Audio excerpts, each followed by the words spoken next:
Hello, wildlings. I'm your Creepsmith, and you found my Fear Forge. Lucky you. Welcome back, wildlings. Today's story, The Sun Will Swallow Us All, by Mutated Mutton. When I first learned that one day the sun will expand and engulf our world in solar fire, I was distraught. For years I was terrified by the mere thought of it.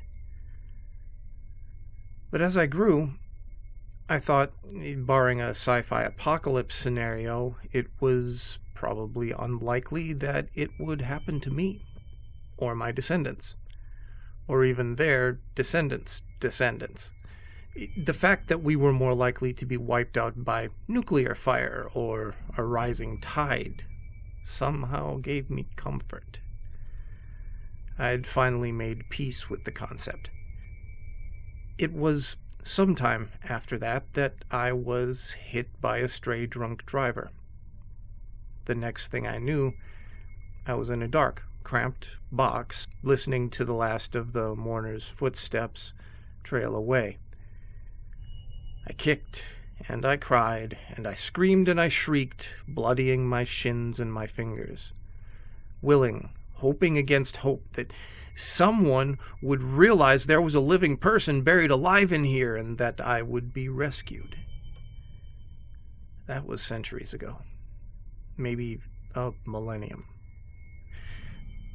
I should have really noticed the embalming fluid way earlier than I did. My coffin that I once thought a prison has broken down. That's a long way back now, leaving me assailed on all sides by dirt. Makes me miss the legroom that I had. The worms and then the germs have stripped me of my flesh and left me nothing but fragments of bone. And yet, here I am. Still awake, still aware. So, as I lay here, I think back to the time when I was still scared of a hungry sun, wondering if I'd hopefully be gone by that time. But then, if I'm not, I guess I'll be grateful for the change of scenery. Well, at least he's got something to look forward to, right? Fun fact, the author of the story actually describes the protagonist as a shitty ghost who hasn't realized he can leave his body.